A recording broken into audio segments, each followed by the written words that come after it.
Jeg vil gerne fortælle lidt om fordøjelsessystemet, og vi starter ved munden, og det er den første del af fordøjelseskanalen. Tænderne splitter maden op og tykker den til små bidder, som blandes med spyt. Spyttet fungerer som et smøremiddel og indeholder enzymet amylase, der nedbryder kulhydrater. Maden lægger sig til rette på tungen og presses bagud mod svælget, og her trækker svælgmusklerne sig sammen og sender maden videre til spiserøret.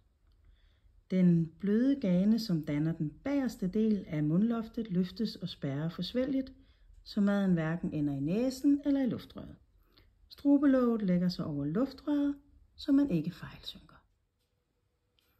Den næste del af fordøjelseskanalen, det er spiserøret, esophagus, og når du synker, så glider maden ned i det der cirka 25 cm lange muskulære rør og gennem en muskelring ved overgangen til mavesækken. Når man synker, så er muskelringen afslappet, og maden kommer ned i mavesækken, som ligger her, også kaldet ventriklen. Her sørger kirtlerne i mavesækkens slimhinde for at udskille mavesaft, som består af saltsyre, slim og enzymet pepsin. De kan udskille helt op til 3 liter i døgnet og har en pH på 2-3 stykker.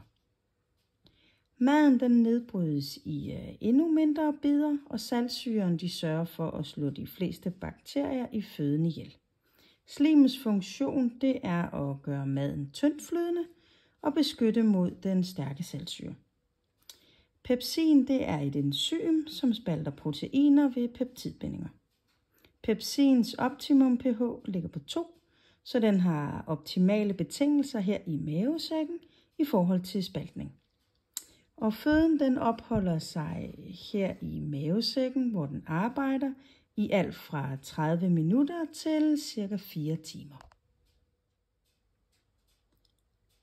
Den halvfordøjede mad passerer nu gennem en ny muskelring, pylorus, og fortsætter gennem en forholdsvis kort kanal, 12-fingertarmen, som også kaldes duodenum.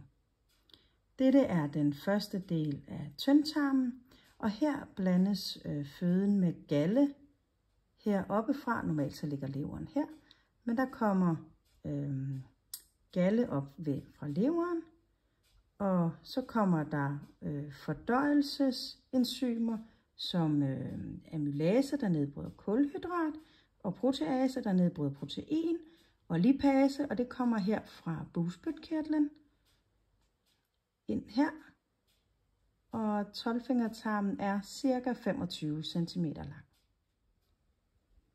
Så har vi den næste del af fordøjelsessystemet, og det er jejunum og ileum, og de udgør tilsammen det, vi kalder for tyndtarmen. Den er 7 meter lang og den længste del af fordøjelsessystemet. Den største del af føde og væske optages her. Føden skubbes igennem tarmene ved hjælp af sammentrækninger af musklerne i tarmvæggen. Føden på dette tidspunkt er nedbrudt til aminosyre, fedtsyre og glukose. Enzymerne de arbejder også her og nedbryder føden endnu mere, så de kan trænge igennem tarmvæggen og optages i blodet. Efter denne proces er der kun vand, salte og de ufordøjelige dele og kostfibre tilbage. De kan ikke optages, men de har en meget stor betydning for fordøjelsen, fordi de stimulerer tarmbevægelserne, og de fylder, og de holder også på noget af vandet, så afføringen bliver blød. Nu går vi videre fra tyndtarmen til den næste del. Det er tyktarmen, som kommer her, også kaldet kolon, og den er 1,5 meter lang, og den optager væske. I starten hernede er der sådan et lille vedhæng på cirka 5-10 cm, og det er blindtarmen. Kolon bidrager også med cirka 1,5 kilo bakterier, som nedbryder stivelsen. Den nedbrudte stivelse og de ufordøjelige dele og kostfibre, de optages her i tarmen. Og den fungerer faktisk også som lagerplads for afføringen. Under hele denne her proces i tyktarmen dannes der også gasser. Så kommer vi ned til den sidste del her, og det er endetarmen, som hedder rektum. Det er en fortsættelse af tyktarmen og udgør den nederste del, og det er ca. 15 cm. I rektum sker der ingen optagelse af føde, kun genoptagelse af vand. Når den nederste del af tarmen er fuld, udløses der en refleks, som meddeler hjernen, at tarmen skal tømmes. Endetarmen har en indre og en ydre ringmuskel. Og så er vi nede ved den sidste del, som er anus, og her ser vi den konsistens afføringen har. Vi bruger en skala, der hedder Bristol-skalaen, hvor vi kan beskrive, hvordan afføringen er, og hvordan afføringsmønstret, ligesom om den er hård og knoldet, eller om de er lange og tynde, eller om det er en vandig afføring. Nu vil jeg gerne fortælle lidt om de mest almindelige gener, man kan have i fordøjelsessystemet, og om behandling. De mest almindelige udfordringer, det er forstoppelse. Og det er særligt ældre mennesker, og det tegnes ved en træg og hård og sjælden afføring. Det kan give smerter og ubehag og danne luft. Som SSA kan vi observere afføringsmønstret. Hvis der er nye ændringer i mønstret i en længere periode, kan man starte med at kigge på kosten. Fokus på en grov og fiberrig ernæring samt rigelig med væske er vigtige parametre.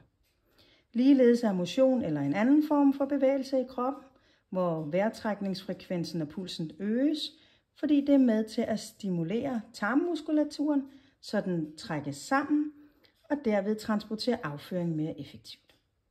Der er flere typer medicin, der kan have indvirkning på forstoppelse. Særligt ældre mennesker, der ofte får blodtryksnedsættende medicin, gigtmedicin eller andre præparater, skal man være særlig opmærksom på.